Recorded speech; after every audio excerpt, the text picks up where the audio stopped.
Assalamualaikum warahmatullahi wabarakatuh. Yang terhormat kepada Bapak Fikri SAMSC selaku dosen pengampu mata kuliah Akuntansi Keuangan Menengah 2 pada kelas M. Kami kelompok 5 akan menjelaskan mengenai chapter 23 yaitu Statement of Cash Flow. Namun sebelum memasuki materi, izinkan saya untuk memperkenalkan anggota kelompok kami terlebih dahulu. Dimulai dari saya sendiri, perkenalkan nama saya Talita Anindya Setintias dengan NPM akhir 030, kemudian teman saya Sherlyn Eka Prinia dengan NPM akhir 023, lalu Siti Bunga Anjung Permata dengan NPM akhir 166, serta Jose Sitompul dengan NPM akhir 280. Baik, pada chapter 23 tentang Statement of Cash Flow, yang pertama akan kita bahas itu mengenai tujuan dan kegunaan laporan arus kas. Laporan arus kas itu bertujuan menyediakan informasi tentang penerimaan dan pengeluaran kas perusahaan dalam suatu periode, serta memberikan gambaran berbasis kas mengenai aktivitas operasi, investasi, dan pendanaan. Nah, kegunaan laporan arus kas itu meliputi yang pertama, menilai kemampuan menghasilkan arus kas masa depan. Lalu yang kedua, untuk menilai kemampuan membayar dividen dan kewajiban. Dan yang ketiga, menjelaskan perbedaan antara laba bersih dan arus kas operasi. Serta yang terakhir, memberikan informasi tentang aktivitas investasi dan pendanaan, baik kas maupun non-kas. Lalu, ada klasifikasi arus kas. Laporan arus kas itu membagi arus kas ke dalam 3 kategori, yaitu yang pertama ada aktivitas operasi. Aktivitas operasi meliputi arus kas dari transaksi yang mempengaruhi laba bersih, seperti penerimaan kas dari penjualan dan pembayaran kas kepada pemasok serta karyawan. Arus kas dari operasi ini menjadi indikator utama kemampuan perusahaan menghasilkan kas untuk membayar pinjaman, mempertahankan operasi, membayar dividen, dan melakukan investasi tanpa pendanaan eksternal. Lalu yang kedua ada aktivitas investasi, berkaitan dengan aset tidak lancar termasuk pemberian dan penagihan pinjaman serta pembelian dan penjualan investasi atau aset jangka panjang. Lalu yang ketiga ada aktivitas pendanaan. Ini melibatkan liabilitas dan ekuitas, seperti penerimaan kas dari pinjaman dan pelunasannya, serta penerimaan modal dari pemilik dan pembayaran imbal hasil kepada mereka. Lalu ada tambahan panduan umum. Yang pertama itu aktivitas operasi berkaitan dengan item laporan laba rugi. Aktivitas investasi berkaitan dengan perubahan investasi dan aset non-lancar. Lalu aktivitas pendanaan berkaitan dengan perubahan ekuitas dan kewajiban jangka panjang. Nah, selanjutnya ada kas dan setara kas.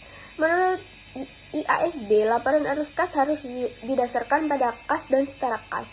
Dan IFRS mewajibkan perusahaan untuk melaporkan komponen keduanya setiap periode. Setara kas itu adalah investasi jangka pendek yang sangat liquid dan memenuhi 2 kriteria. Yang pertama itu mudah dikonversi menjadi kas dalam jumlah tertentu, dan yang kedua jatuh temponya sangat dekat sehingga risiko perubahan nilai, misalnya karena perubahan suku bunga yang tidak signifikan. Umumnya hanya investasi dengan jatuh tempo awal 3 bulan atau kurang yang digolongkan sebagai setara kas. Nah, contoh dari setara kas itu ada treasury bills atau surat berharga negara, lalu commercial paper, surat berharga komersial, dan money market funds atau reksadana pasar uang. Investasi ekuitas ini tidak dianggap setara kas kecuali jika pada dasarnya itu berfungsi sebagai setara kas. Nah, selanjutnya itu ada mempersiapkan laporan arus kas. Untuk menyusun laporan arus kas, itu perusahaan menggunakan 3 sumber informasi utama. Yang pertama, ada laporan posisi keuangan komparatif. Itu menunjukkan perubahan aset, liabilitas, dan ekuitas dari awal hingga akhir periode. Lalu yang kedua, laporan laba rugi periode berjalan. Ini membantu menghitung kas bersih yang dihasilkan atau digunakan oleh aktivitas operasi. Dan yang ketiga, data transaksi terpilih dari buku besar. Ini menyediakan rincian tambahan untuk menilai bagaimana kas diperoleh atau digunakan selama periode tersebut. Proses penyusunan laporan arus kas ini terdiri dari 3 langkah.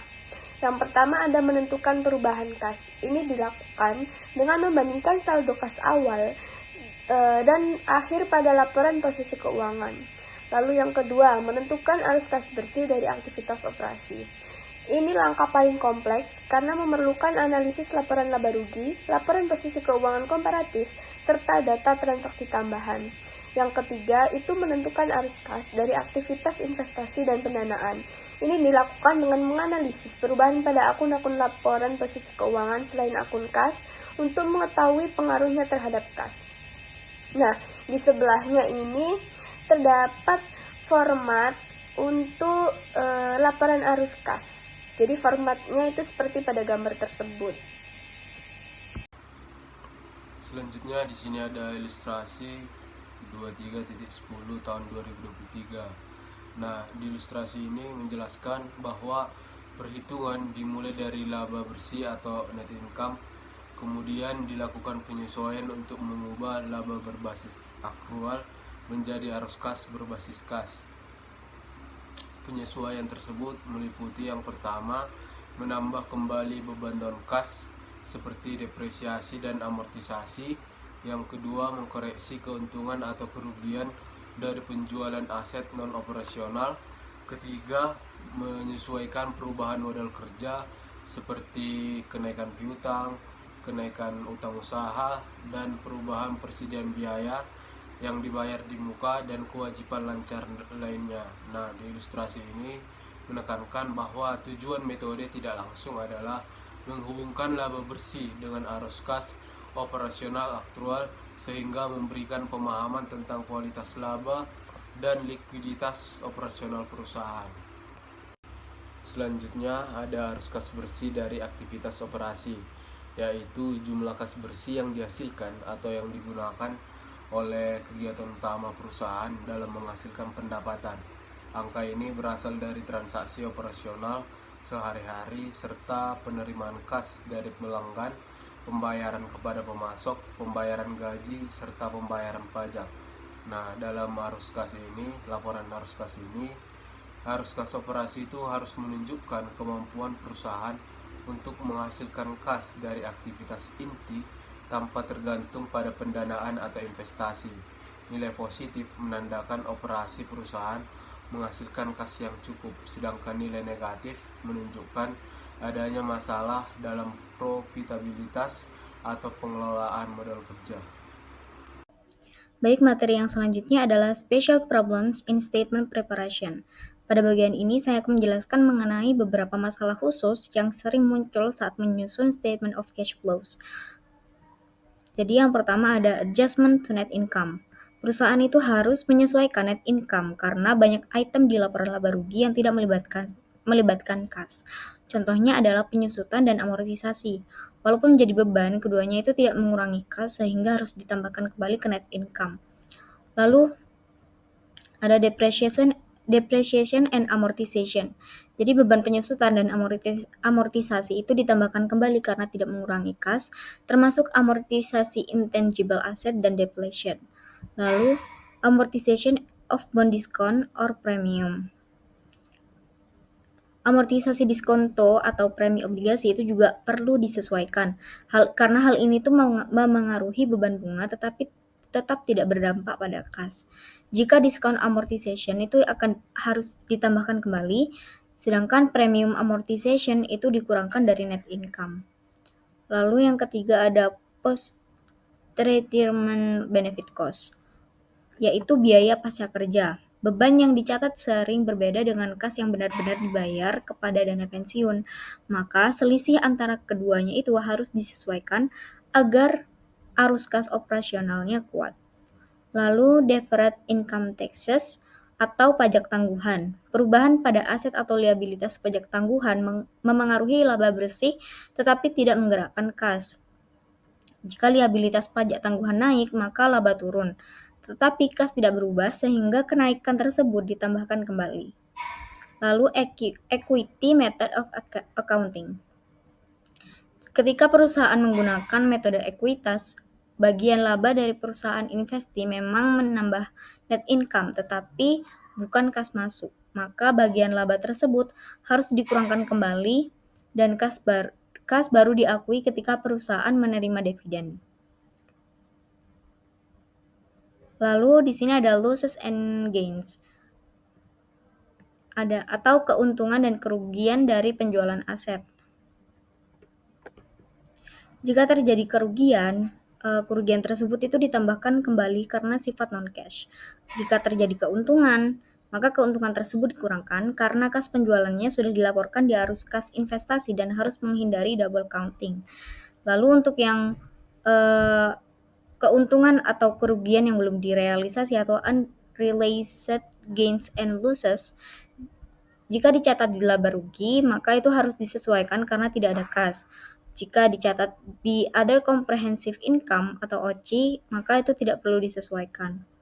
Lalu ada share-based compensation atau kompensasi berbasis saham. Beban kompensasi ini muncul di laporan laba rugi, tetapi perusahaan tidak membayar kas. Maka, jumlah beban tersebut ditambahkan kembali pada net income. Jika ada deferred tax aset yang naik terkait kompensasi, kenaikan tersebut dikurangkan sebagai penyesuaian. Yang selanjutnya adalah accounts receivable. Nah, jika allowance for doubtful accounts itu meningkat, artinya ada beban piutang yang tidak tertagih yang bersifat non-kas. Karena tidak mengeluarkan kas, maka pada metode tidak langsung, kenaikan allowance ini ditambahkan kembali ke laba bersih. Untuk cara cepat, kita bisa langsung menggunakannya di perubahan piutang bersih tanpa memisahkan allowance-nya. Nah, accounts receivable ini ada indirect method dan direct method. Dalam metode tidak langsung atau indirect method, kita mulai dari laba bersih lalu melakukan penyesuaian atas perubahan akun non-kas dan modal kerja. Kenaikan piutang usaha itu dikurangkan karena kas belum diterima, sedangkan kenaikan allowance ditambahkan karena merupakan beban non-kas. Lalu yang pada direct method atau pada metode langsung, allowance itu tidak boleh di-net dengan piutang usaha. Kita harus menghitung secara langsung berapa kas yang benar-benar diterima dari pelanggan dan berapa kas yang dibayarkan untuk beban. Lalu, other working capital change atau perubahan modal kerja lain. Jika perusahaan membeli investasi jangka pendek yang bukan untuk perdagangan, maka itu diklasifikasikan sebagai arus kas investasi. Jika perusahaan menerbitkan piutang jangka pendek, maka itu termasuk arus kas pendanaan. Sedangkan dividen yang sudah diumumkan tetapi belum dibayar tidak dicatat dalam laporan arus kas karena belum melibatkan kas. Lalu, net losses. Walaupun perusahaan itu mengalami rugi bersih, bukan berarti kas itu juga berkurang.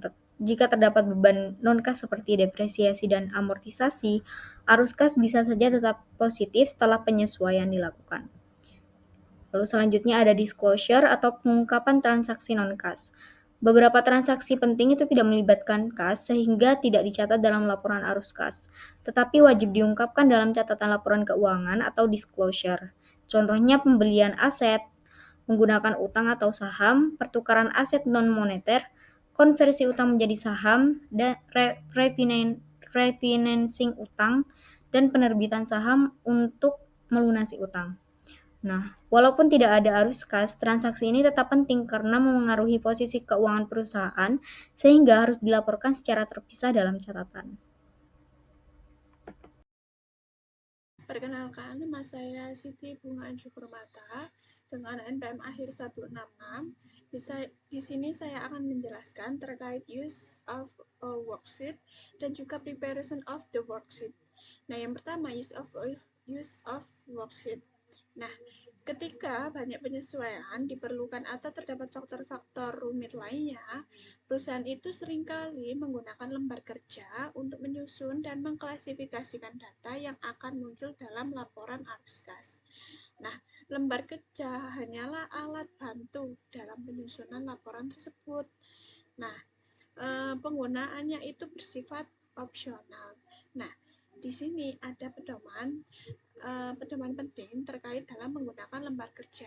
Nah, yang pertama itu pada bagian laporan posisi keuangan, cantumkan akun-akun dengan saldo debit secara terpisah dari akun-akun bersatu kredit. Nah, ini itu berarti misalnya akumulasi penyusutan dicantumkan di bawah saldo kredit dan sebagian akun kontra di bawah saldo debit. Nah, masukkan saldo awal dan akhir setiap akun pada kolom yang sesuai. Kemudian, masukkan transaksi yang menyebabkan perubahan saldo akun selama tahun tersebut sebagai pos rekonsiliasi di dua kolom tengah. Setelah semua item direkonsiliasi dimasukkan, setiap baris yang berkaitan dengan akun laporan posisi keuangan harus sesuai dengan saldo awal. Artinya, saldo awal ditambah atau dikurangi item rekonsiliasi harus sama dengan saldo akhir. Jika saldo awal untuk semua akun laporan posisi keuangan sama, semua perubahan saldo akun telah direkonsiliasi. Nah, yang kedua, bagian bawah lembar kerja terdiri dari berbagai aktivitas operasi, investasi, dan juga pendanaan. Nah, dengan demikian, bagian ini itu menyediakan informasi yang diperlukan untuk menyusun laporan arus kas formal. Masukkan arus kas sebagai debat pada kolom rekonsiliasi. Dengan demikian, pada bagian ini perusahaan akan mencatat penjualan peralatan untuk mendapatkan kas pada nilai buku sebagai debit pada arus kas masuk dari aktivitas investasi. Nah, demikian pula perusahaan akan mencatat pembelian tanah untuk mendapatkan kas sebagai kredit pada arus kas keluar dari aktivitas investasi. Nah, yang ketiga itu jangan mencatat dalam jurnal apapun. Nah, jangan mencatat dalam jurnal apapun atau memposting ke akun manapun pos-pos rekonsiliasi yang ditunjukkan dalam lembar kerja. Nah, pos-pos ini itu tidak mewakili penyesuaian atau koreksi terhadap laporan posisi keuangan. Pos-pos ini itu hanya digunakan untuk memudahkan dalam menyusun laporan arus kas. Nah, selanjutnya ada preparation of the worksheet. Nah, atau bisa juga disebut dengan persiapan lembar kerja. Nah, dalam menyusun lembar kerja itu melibatkan beberapa step. Nah, yang pertama itu masukkan akun laporan posisi keuangan dan saldo awal dan akhir di bagian akun laporan posisi keuangan. Nah, yang kedua itu masukkan data yang menjelaskan perubahan dalam akun laporan posisi keuangan selain kas dan pengaruhnya terhadap laporan arus kas di dalam rekonsiliasi lembar kerja. Nah, yang ketiga itu masukkan kenaikan dan penurunan kas pada baris kas dan di bagian bawah lembar kerja. Entry ini itu akan memastikan total kolom rekonsiliasi sesuai. Baik, sekian presentasi dari kelompok kami. Kurang lebihnya mohon maaf. Saya akhiri. Wassalamualaikum warahmatullahi wabarakatuh.